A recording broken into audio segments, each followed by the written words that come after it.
Magandang umaga sa inyo mga mareng, at eto nga kami ngayon at ginigising ko na nga itong aking mga itik mga mareng. Tingnan nyo naman kasi sarap ng tulog ng aking mga itik mga mareng. Tingnan nyo naman, ang sarap kasi ng weather ngayon mga mareng. Ang sarap naman ng tulog ng aking mga palangging. Tingnan nyo naman mga mareng, paano kaya gisingin tong mga to kung tulog na tulog sila, dahil ang sarap matulog ngayong araw na to mga mareng, no? Tingnan nyo naman yung mga aking mga itik, syempre, no? At ayan nga, nagluto na nga ako ng almusal dyan at nagising ng aking mga itik. Ayan, tamang almusal muna ang mga person, mga mareng. Tuyo at itlog at sinangag, diba? Kay sarap naman ang ating almusal, mga mareng. Tara po, kain tayo sa inyo, mga mareng. Let's go! Unang subo, first bite. Yummy! Tingnan nyo naman, no? At ayan yung aking anak na si Ate Heart, oh, tamang kain, tamang nood ng cellphone. Tingnan nyo naman, oh. Ang sarap ng aming almusal, mga mareng, diba? Tamang-tama sa weather ngayong panahon na ito, no?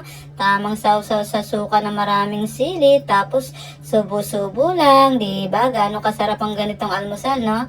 Yung ganitong almusal na, no? Sobrang sarap na at nakakabusog, syempre, no?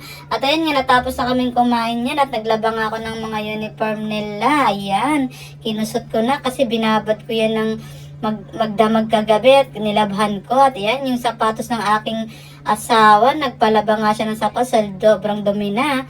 At ayan nga, may mga tupiin nga ako dyan nag-aabang, no? Ang dami naman itong aking tupiin habang nagre-relax yung dalawa kong anak dahil natapos ng kumain. At ayan, no, tamang nood lang ng TV at ako'y magtutupi na para matapos na, mga mareng. At ayan nga, nung nakarang linggo na, umatin nga pala kami ng binyag dyan, mga mareng. Dahil Nina nga ang person, no? Ayan, welcome to Christian World, baby Maxine. Ayan, let's go. Ayan, nasa simbahan nga kami dyan, mga mareng. Tamang ano na kami dyan, picture maya-maya, no? Kasi nga, maraming nagpabinyag na yung linggo na to, kaya ang dami ring tao. Diba? Ayan, ayan nga pala yung mga baby, oh. Ayan yung baby na bininyagan, yung karga-karga ng kanyang mama, diba? At ayan nga, syempre natapos na kami mag-picture dyan. Syempre tamang kain na nga kami dyan, mga mareng. Dito nga kami kumain sa Mang Inasal. Ayan, tamang subo nga dyan si Ninang Arya, no? Diba, sarap na sarap sumubo yung tao na yan, no? Pil na pil yung pagsubo niya, Ninang Aryan. At ayan nga, yung asawa ko, tamang kain na nga lang dyan ng halo-halo, mga mareng. At ayan nga yung baby na bininyagan, si baby Maxine, no? Si baby Daka, ayun. Siyempre may palaya na nga pala yung mga mareng, no? Baby Daka, kaya nga baby Daka dahil yung mama niya si Kaka at yung papa niya si Darius, diba? Ayan nga, nag-suspect nga kami dyan. Suspect challenge, doon na nyo. Suspect, specialty na kay Babaw. Suspect, puro bomba, walang tite. At ayan nga, natapos na kami mag-suspect challenge yan. Ayan, naglaban naman si Ate Heart. Tingnan nyo naman kung gaano nakagaling yan maglaba yung aking anak na si Ate Heart, no? Ang galing-galing niyang maglaba, diba? Kailangan talaga natin turuan yung mga anak natin sa mga gawaing bahay. Para pag lumaki na sila, hindi na bago sa kanila, basic na lang, diba? Normal lang yan sa atin, mga mareng, dahil hindi naman tayo mayaman, wala tayong mga katulong, kaya dapat turuan natin yung mga anak natin na sa mga gawaing bahay, no? Siyempre, hindi naman porket mayaman, hindi natuturuan yung mga anak, dapat turuan pa din. Para at least alam nila. At ayan na nga, nag-birthday nga dyan si Box na Clarice. Ayan, tamang kanta nga kami dyan, mga mareng. Dito kami nag-inuman sa court. Ayan, yung mga kasama namin mag-inom, diba? Ang saya-saya ni Madam Clarice, diba? Kung gano'ng kasaya niyan. Super saya niyan. Kahit gantong ganap lang, pwedeng-pwede na, mga mareng. Happy birthday! Ano, laban. Happy birthday, Paris! Get out! Happy birthday, Diba? Sobrang saya ni Madam Clarice dyan, mga mareng. Kahit gantong ganap lang, super happy na, mga mareng. Hindi naman kailangan bonggang-bongga para lang masabing masaya, no? Mga simpleng inuman, simpleng ganap, pwedeng-pwede na yan, mga mareng. Ang importante, naalala natin ang mag-birthday.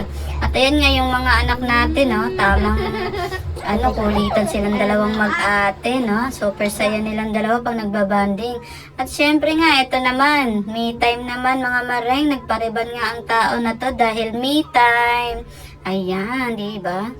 At ayan nga yung asawa ko, bumili nga siya ng bago niyang sapatos, no? Nice naman, deserve mo yan, Papa, dahil nga nagsipag kang magtrabaho, no? Deserve na deserve mong bumili ng sapatos na. Siyempre, para naman happy ka, happy din ako, siyempre, para happy tayong lahat. At ayan nga, super saya nga dyan ng asawa ko at nakabili na siya ng ng branded na sapatos. Dati putyo-putyo lang ang sapatos, ngayon branded na mga mareng. At ayun yung dalawa kong anak, tamang antay nga dito sa e-bike dahil nga busy kami kanina. At ayun nga, nagpabili na nga lang sila ng popcorn para habang nag-i-e-bike kami, meron kaming food trip, Bumili kami dito sa cinema ng popcorn dahil masarap ang popcorn dito.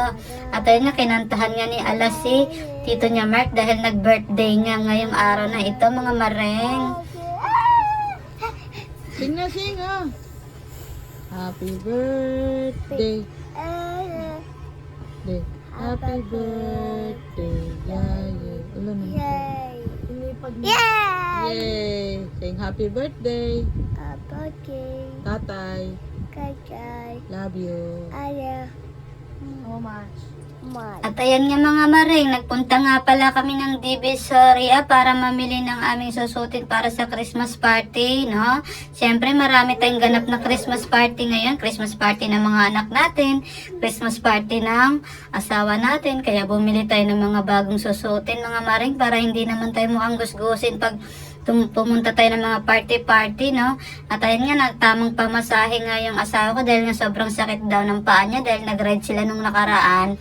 Ayan, ang napala. Sobrang sakit na ng paa niya dahil nga basang-basa sila maghapon. Siguro nalamigan yung mga paa nito dahil nga magdamag yung maghapon yung ulan na habang nagra-ride sila tapos basang-basa sila hanggang pauwi. Kaya ayan, sumakit ang mga paa ng aking asawa. Rides pa more, boy. Sunod, sama mo na ako sa pagra-rides para dalawa tayong masakit ang paa. Charot. Ayan, tamang pamasahe nga sa dyan dahil nga hindi niya na raw matapak masyado yung paa niya dahil nga sobrang sakit daw. Naks naman, Gusto mo yan Yan ang napala mo. Sige, dahil hindi mo ko sinama. Charot. Maraming salamat nga pala sa palagi nanonood ng aking vlog.